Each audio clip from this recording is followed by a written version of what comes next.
Ivo Pasmans, and Ivo is a postdoc within our project SASIP, which is again for those of you who are outside of the project, is a large research initiative founded by Schmidt Foundation in the US.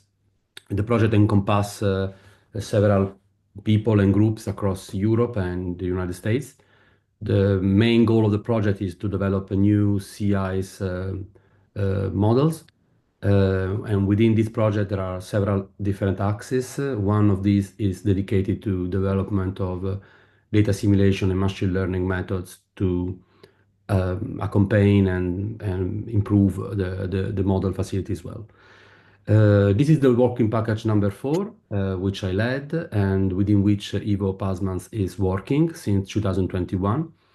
And we have been extremely happy on working with Ivo. He has been a key person in many aspects. He has been working on the development of a very new data simulation method which exploit explicitly the numerical core of Nexim, which is going to be based on this continuing hierarchy method. And later he started working on another problem which emerged on the simulation of data for the CIs, but more generally, whenever non-Gaussianity and nonlinearity becomes predominant. And this is what he's going to talk about today.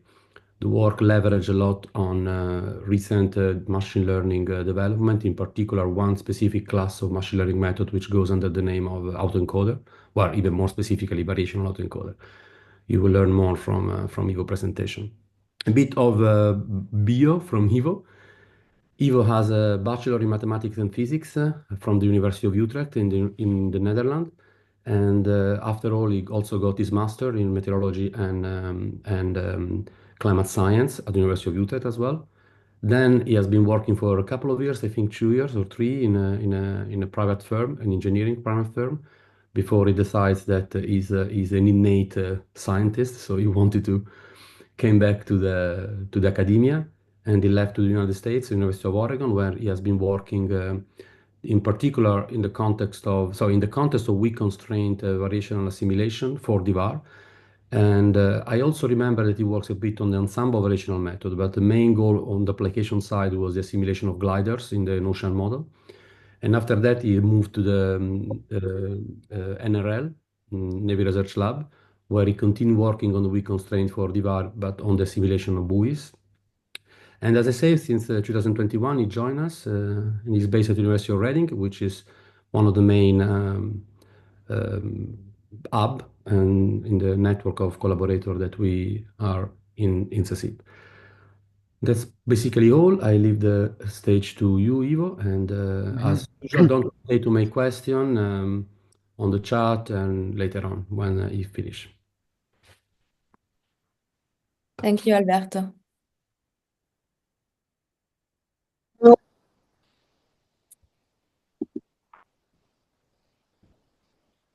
Can you see my screen? Yes. Yeah, okay, then let's start. So this is ice. And if you like ice, as many of you do, please have a good look at it because it's the last ice that will be featured in this presentation. As this presentation is going to be mainly about how to make bad models look good, or as it more succinctly is known, data assimilation. Yeah. So what I'm going to talk about is, I'll start off with a short introduction about what data assimilation is, then explain why CI's models in particular pose such a challenge for the popular data assimilation algorithms, especially ensemble common filters.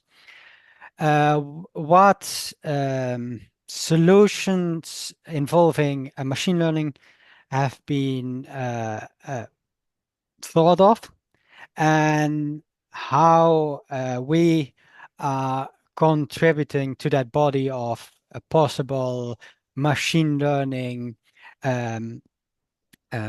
improvements on the ensemble common filter.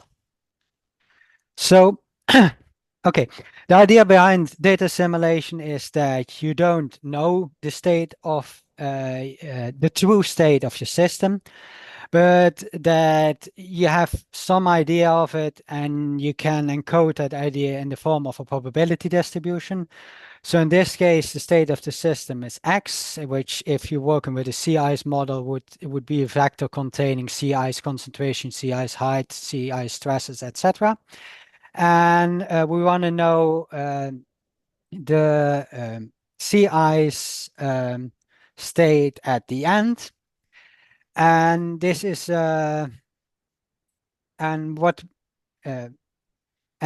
this state is related to the previous state via your model plus some model error.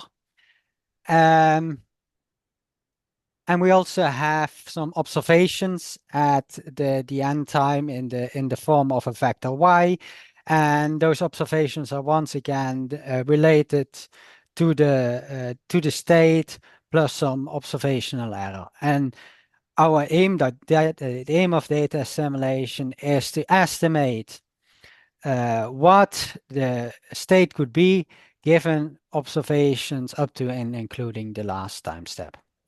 So to illustrate how this works, let's start with a simple shallow water model. So we're looking at some flow with velocity u in the horizontal and v into the screen in an f-plane, and we're trying to estimate how this basically reconstruct what the flow looks like.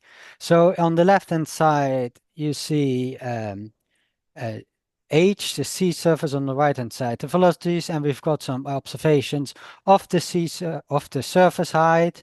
And a naive approach would be to take the model state and just at the location of the observations, replace the value, which we estimated to be 0, with the observations. There are several problems with that. First of all, observations are imperfect. They have some model error, and so the true value, you should expect the true value to be different than slightly different than the observations. Secondly, our observations are usually sparse. So if you just replace the observation, the values at the observation locations, you end up with something that is unphysically spiked, and that's in geophysics that can result in even larger problems, because if you start to run that corrected model state, you see that your correction rapidly dissipates in the form of waves. So the idea is that by finding a correction that respects the spatial scales and the physical structure of your model, you manage to construct a correction that, well, is supposed to be stable, but this is the wrong animation. Great. So, okay, how is this then implemented? Okay, as said, this presentation is going to focus on one particular data assimilation method, the Kalman filter. And in the Kalman filter, it's assumed that the probability distribution for your true state is a Gaussian. Initially, that the probability distribution for the model errors, so it's assumed that the probability distribution for your initial state is a Gaussian, that the probability distribution for your model errors is a Gaussian, and that the probability distribution for your observational errors is also a Gaussian, where the covariance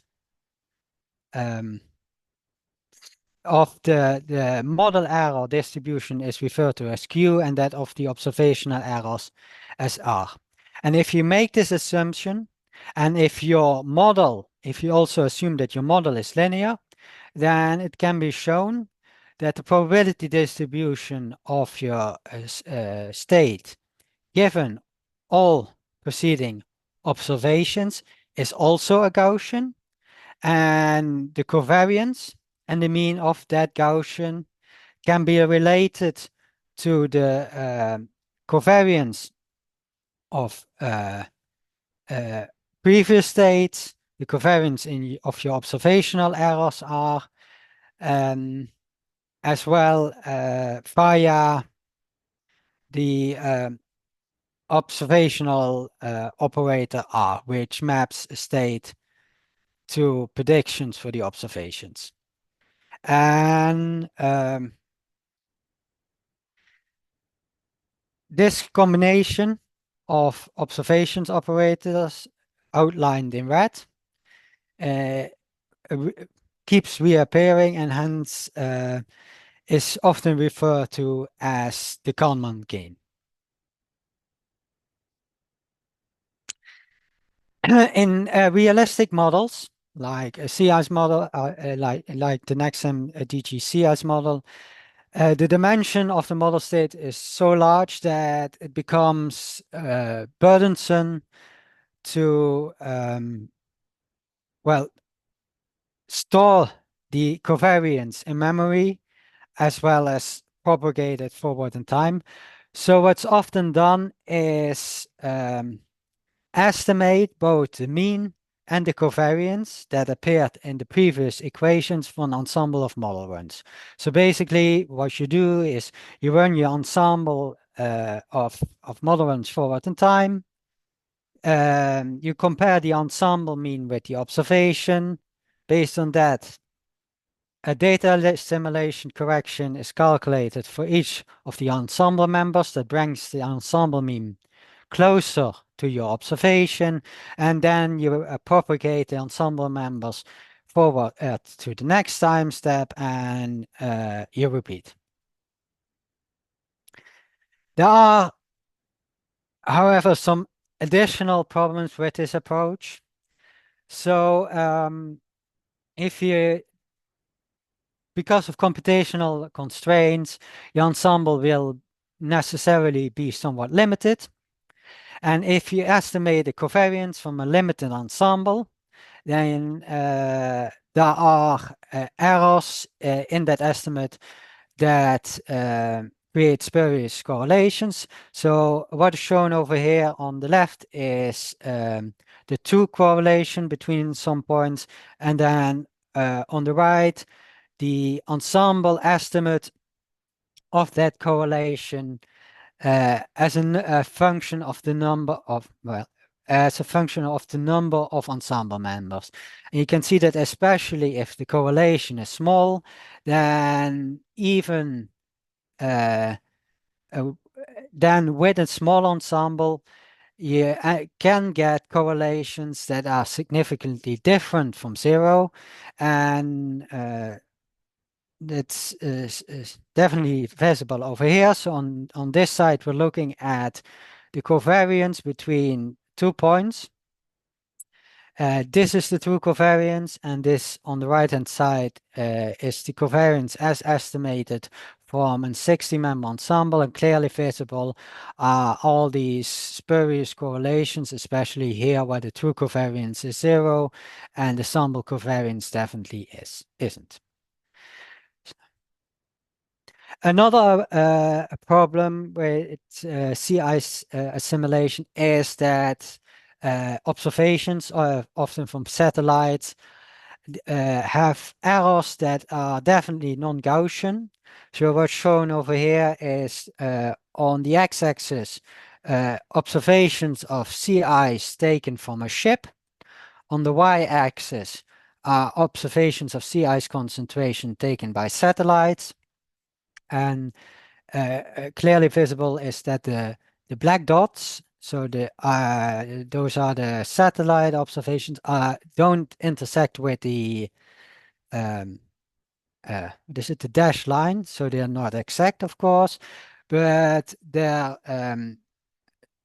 spread around the line increases for lower sea ice concentrations, and of course is bounded by here when the sea ice concentration reaches 100%. Finally, if you look at the corrected state, and that can be expressed as the uncorrected best estimate plus this correction that lies in the image of the common gain. So basically, your corrected ensemble mean lies in some linear space. And this is problematic for sea ice, because if you have a state that's where the point where the stress is subcritical, and you add the data assimilation correction, you can end up arbitrarily far away from that point according to this equation. Especially you can create corrected states in which the sea ice stresses are supercritical, or in other words in which they become unphysical, and ideally data assimilation wouldn't produce such corrections. So to overcome these problems, so that's the fact that sea ice models are non-Gaussian, that we get these spurious correlations, and that our observational errors are non-Gaussian, and that sea ice states are bounded by physical, are constrained by physical constraints like the critical sea ice stress. People have been thinking about combining machine learning with data assimilation. And one of these approaches is the common net. In the common net, the common gain is replaced by a neural network with weights theta, and this neural network depends on your previous ensemble mean, as well as the observations and a so-called hidden state, as this neural network is a recurrent neural network.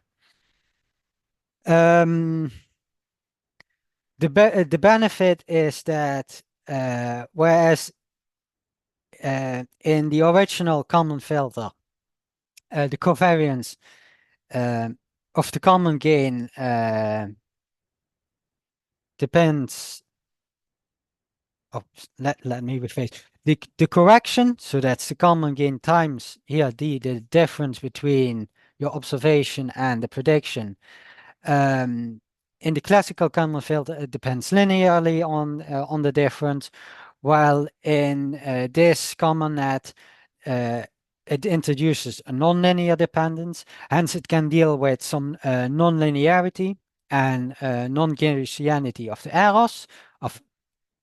However, to train this common gain network, you have to work with observation operators that are of equal dimension, which is unlikely to happen in a sea ice model, because the clouds can block out part of the satellite coverage. And another disadvantage is that this method requires supervised learning. So you basically have to carry out a twin experiment in which you treat one of the ensemble members as the truth, and use that to learn the what is it, the weights of the neural network. A slightly more advanced approach is dance. The idea here is that, oh, well, let's go back. And this method has an additional disadvantage that it only produces the ensemble mean, or your most likely estimate for the state, but does not quantify the uncertainty in the state. And slightly more advanced approach that will produce an uncertainty estimate is dance. The idea is that you once again use a recurrent neural network with a hidden state, but this time it produces both the mean as well as your forecast covariance. But still use the classical common equations to transform the forecast covariance and forecast mean, so that's before the data assimilation correction, into a corrected mean and a corrected covariance.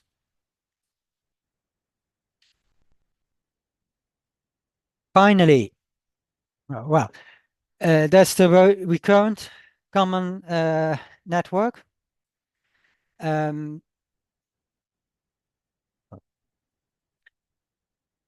This go back. Yeah. Doesn't, well, this basically replaces the common equations with a second neural network.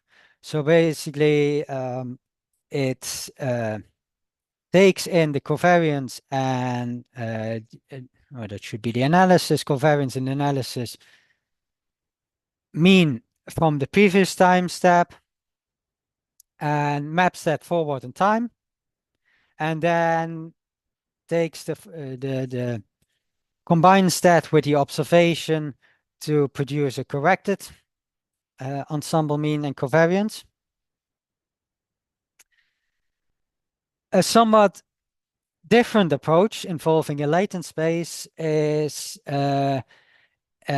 depends on augmenting or generating the ensemble. So this, so the idea here is that you take your forecast state, the output of your model, CI's model, and use a so-called encoder to map this into what's called a latent space, often a lower dimensional space, in which the state is perturbed, generating an ensemble of ensemble in the latent space. Then apply a decoder to the ensemble members, mapping them back to the state space, and use this ensemble generated using this encoder-decoder setup to estimate your forecast covariance matrix. So basically, in this case, you don't have to propagate a whole ensemble forward using your model. Instead, you use an generational model, which can be a variational autoencoder diffusion model, even a principal component model, to generate an ensemble and use that in the update step of the ensemble common filter, and then use your conventional model, so for example the CI's model, to move this a step forward in time to the next observation time step, and you repeat this setup. The advantage here is that it's a lot cheaper because you don't have to run a whole ensemble forward in time, and you can create because it's so much cheaper, you can create a much larger ensemble, and hence don't suffer from and hence can suppress the spurious correlations. However, you're still carrying out data assimilation using common equations in your state space, so you still got the problems that your observational and model errors need to be Gaussian, and that your model you should be able to and that you still can create unphysical model states of states during the data assimilation process. One way to avoid that is to carry out the data assimilation in the latent space itself. So in that case, I'm going to do it. Yeah. So in for example, in Cheng, a model is trained. Yeah. So in that case, you use the encoder to map your model state into the latent space. Then you apply a data assimilation algorithm in the latent space. And of course, then you have to provide an estimate of the background error of the forecast covariance in that latent space. That yields a corrected state in the latent space, which you then can map back using the decoder back to the model space, in which you can use a conventional method to propagate it forward to the next time step and repeat this setup. So this is what's done in Melink and Zaplotnik. The problem with this is that you still have to provide some estimate of your forecast covariance in the latent space, which is non-trivial. Furthermore, you're still using assuming that your observational errors are Gaussian. So our idea is to follow a kind of similar approach, but then using an ensemble member, a common filter, because we will be able to get an estimate for the uncertainty from the ensemble, and then focus in particular how we should deal with the observational operator and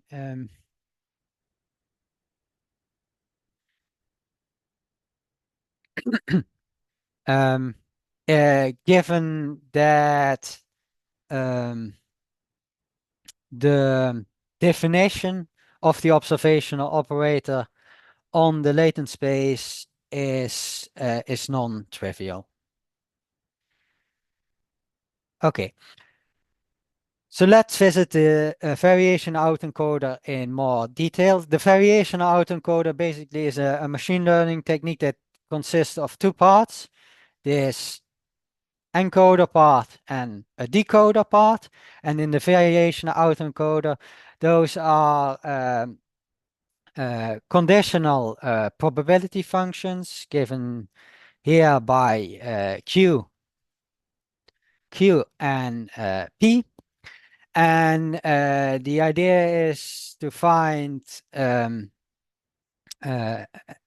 and decoder such that an arbitrary probability distribution that the encoder is such that maps an arbitrary probability distribution. In our case, that's the distribution on our ensemble distribution before the data assimilation correction, and relate that to a standard normal, and the decoder is such that it should relate a standard normal to the arbitrary probability distribution.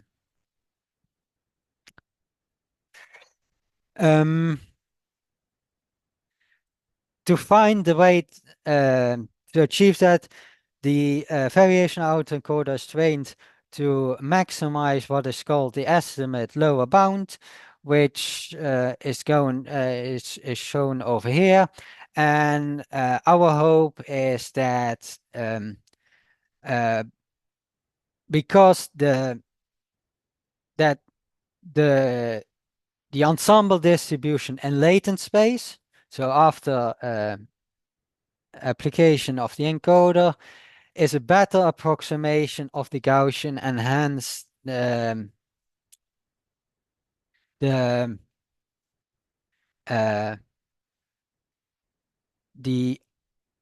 assumptions behind the Kalman filter are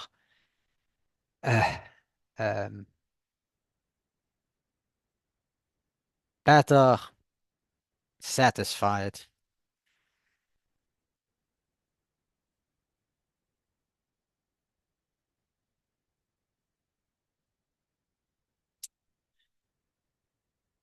Okay, so then we have to think how we can apply the ensemble Kalman filter in the latent space. And for this, we slightly reformulate the classical ensemble transform Kalman filter. So the formula for the classical transform ETKF is shown over here. So X is a matrix containing the different ensemble members. After DA correction, XF is before DA correction. This prime indicates what is differences between the ensemble members and the ensemble mean. And Y over here, where is it? Relates, it basically gives the predictions for the observations coming from each ensemble member.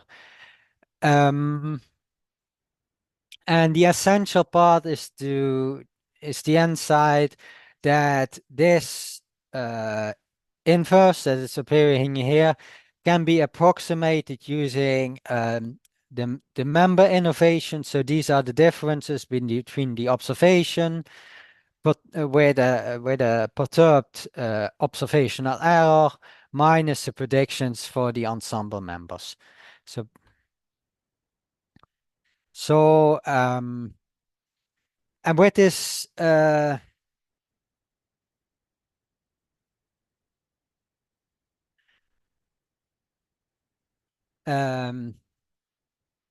variational autoencoder setup, we tried two configurations. In the first one, we used the variational autoencoder to take an ensemble of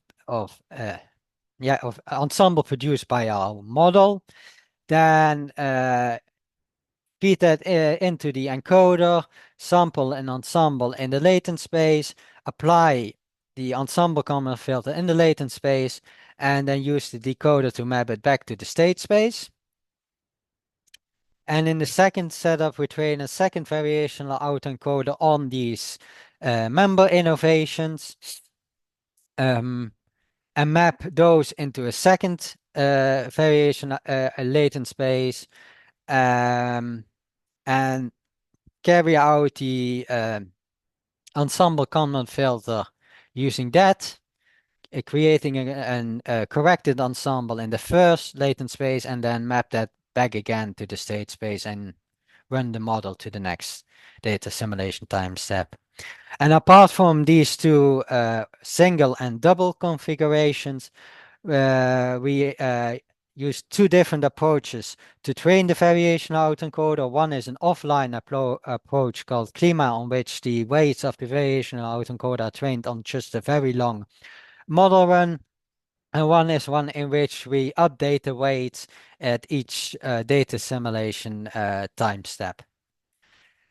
The model we're using is a simple toy model. It consists of a point that rotates along a circle. However, the rotation angle is dependent on the polar angle. And this is two properties that the ensemble common filter really doesn't like. First of all, um, the points just below the x-axis can get mapped far further than points just above it. So a monomodal distribution can be split in a bimodal distribution.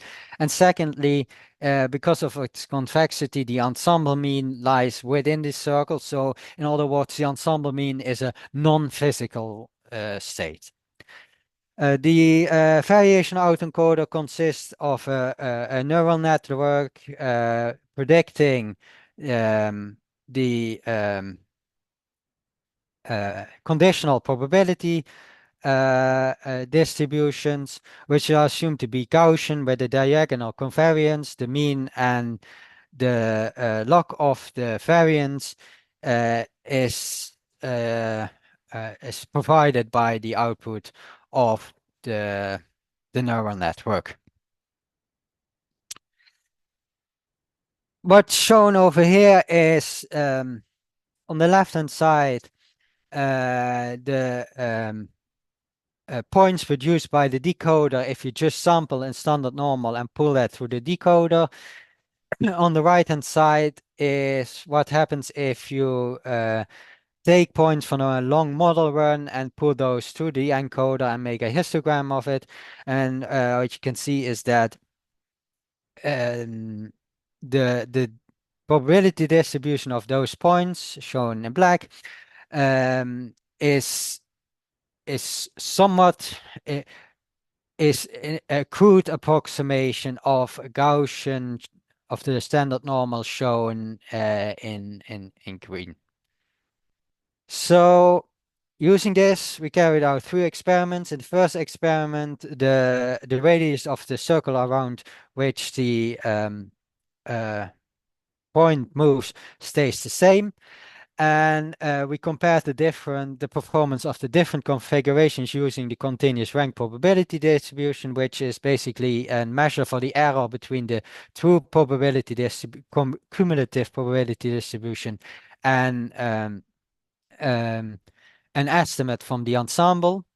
And because it's an error, the lower the better. And what we see is that the VADA approach outperforms the classical ETKF, especially for the radius. And the reason for that is visible and that doesn't work.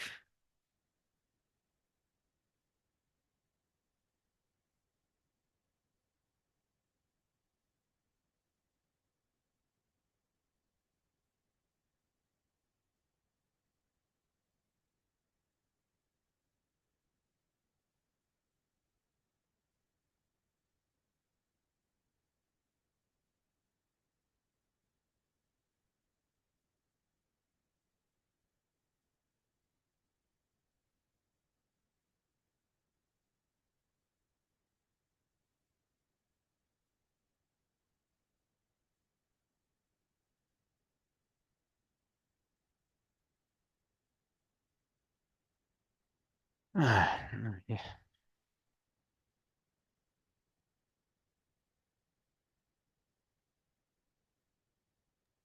Ivo, but if you put it in presentation mode, it should run.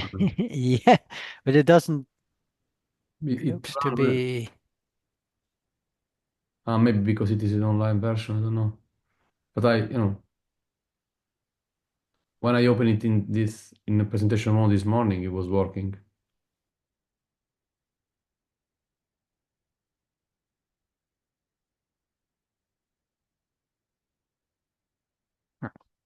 I'll stop the moment and then.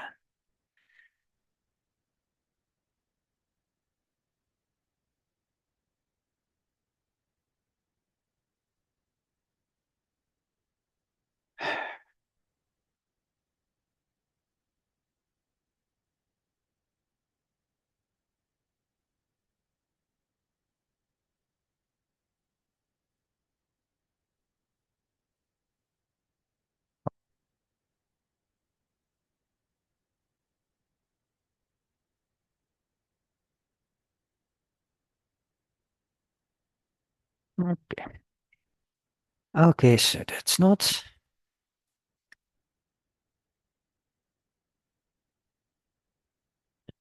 Well, skip one.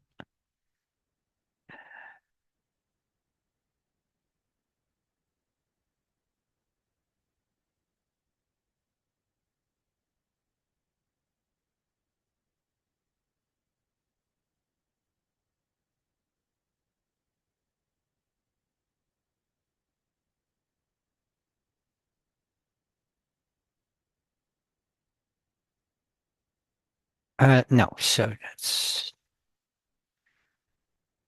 two bats.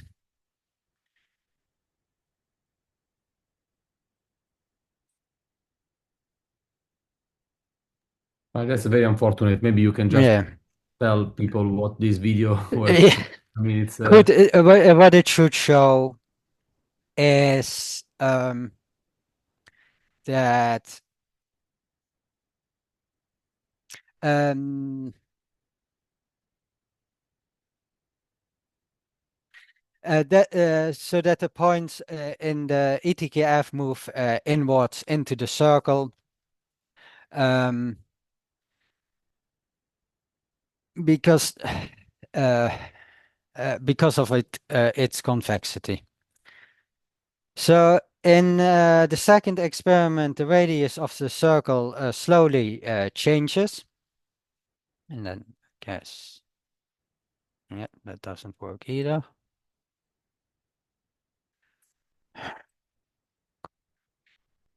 Oh,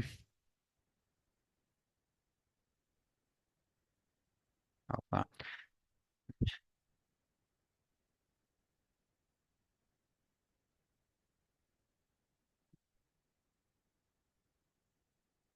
I'm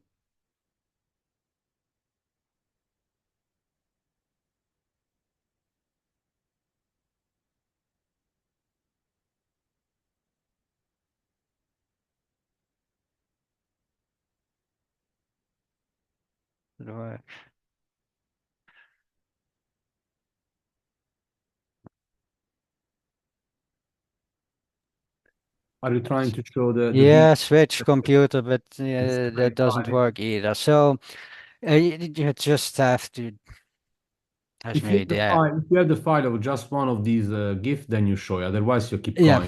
going because you can explain. So okay. So what we're seeing in if the radius charge changes is that if you follow the CLIMA approach, so that's the offline training, and you can see that the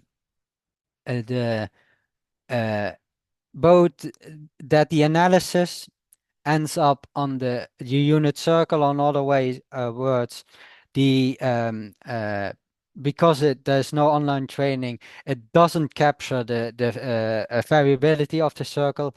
While if we carry out online training, it maps the analysis in green to the right radius.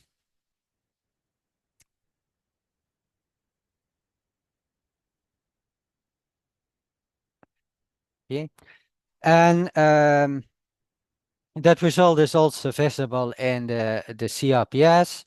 So we're seeing that in this case, the CLIMA performs that the transfer one performs a lot better, especially for the radius, than the CLIMA case in which no retraining takes place. And That's also visible in the other variables.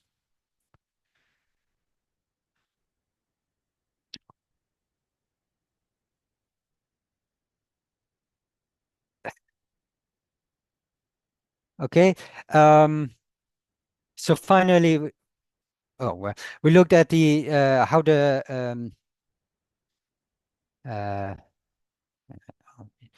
in the final experiment, we looked at the situation in which the observational error is no longer Gaussian. So in this case, the observational error distribution is given by a skewed normal.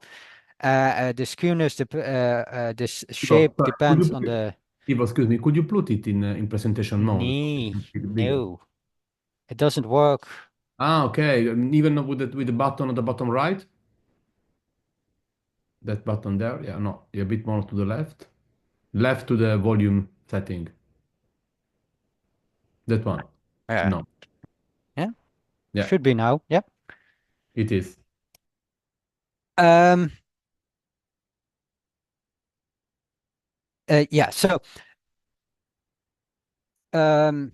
So the shape depends on the skewness parameter. The skewness of 0 is equal to a Gaussian. And what's shown over here is that CRPS as function of that skewness parameter for the ETKF in orange and the single approach in green and the double approach with the two variational autoencoders in purple. And whereas the ETCAF and the single approach are negatively affected by the skewness, the double approach is not, as it is able to capture the skewness and especially the bias that's the consequence of the skewness in the training. So conclusions. In CI's modeling, application of data simulation in CI's modeling comes with some problems because the assumptions behind popular data simulation approaches like the Kalman filter, that is Gaussianity of the errors, the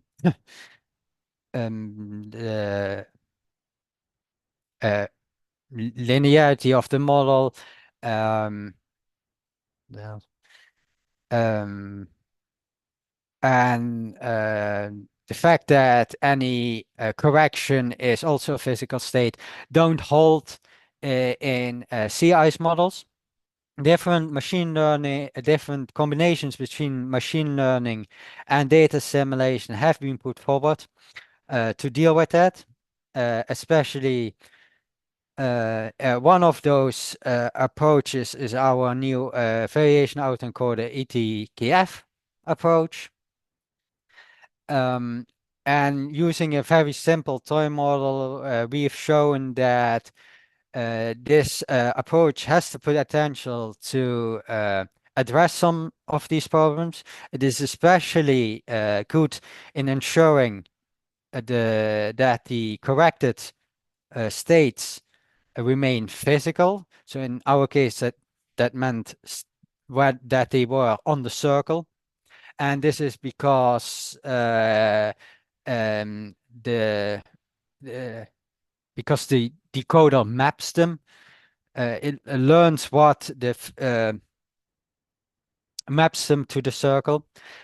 It is, however, important that if the space of physical realizable states changes over time, that you use online training of the variation autoencoder. And we found that our double approach is better able to handle non-Gaussianity in the observational errors.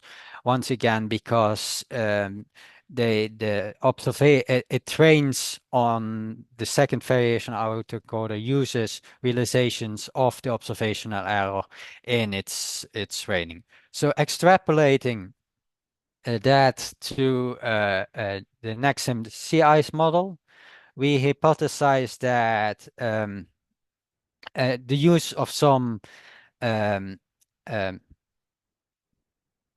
decoder, so variation autoencoder or more advanced method, is necessary to ensure that model states are realistic, especially that ice stresses remain subcritical.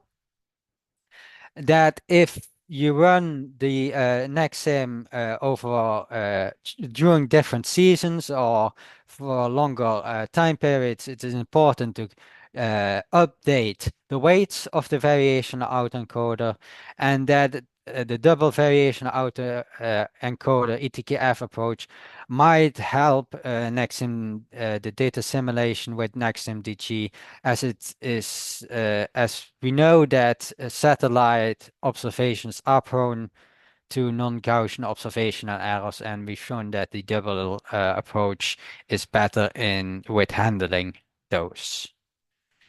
And with that, I take questions.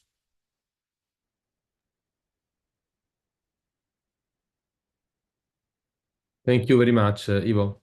And I'm sorry that you had Yeah. this technical issue that we tried, as you saw, we have tested, and everything seems to work, even on my computer when you sent me everything this morning. Okay, so I hope that someone want to make comment or question. I think there is, of course, some aspect of this work that inevitably need to be technical, because it is in the technical aspect that there is the beauty. So anyway, anyone wants to make a question or comment for Ivo?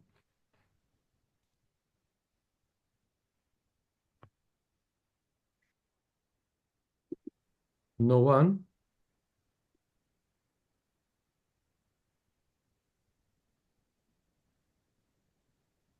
Okay, so you can, of course, reach Ivo over the email or later over the chat. No, I mean, in the chat, I don't think so, because the chat it will be cancelled after we close the meeting. Julien, you switch off, you switch on the camera because you want to make a question, or?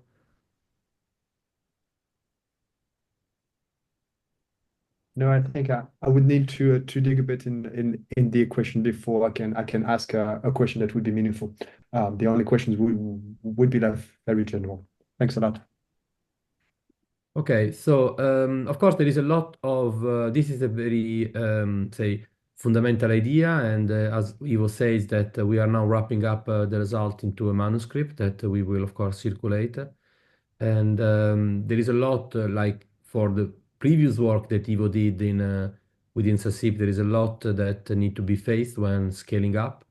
The problems are not necessarily the same, but some are specifics to this, especially to the use of variational autoencoder and how difficult it is to be trained them. But we believe and we trust the importance of investigating key idea, even if they even if we have not solved immediately already how this could be scaled up to larger dimension or to more sophisticated model.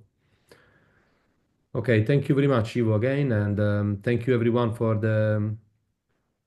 attending. This probably is the last things to do before the Christmas break. And I hope you all will get a pause and fresh mind to start again in SASIP with the rule of, with the good energy from January on.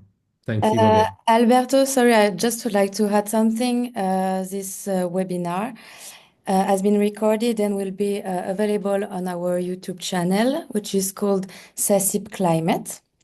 And I will share all the details about the next webinar in early January on Slack, on X, and LinkedIn as usual.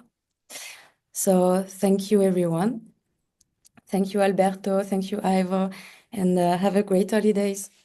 You too, thanks. And by the way, let's take advantage to thank Solène because she's the one who makes possible a lot of things that happen in SASIP at all levels, from coordination, connection, bombing us with emails of things that we forgot that we have to do, etc., etc. And of course, let me also thank Pierre because it is the real the main engine behind all of this. Thank you. Thank Ciao. you. Bye bye. Thank you. Bye.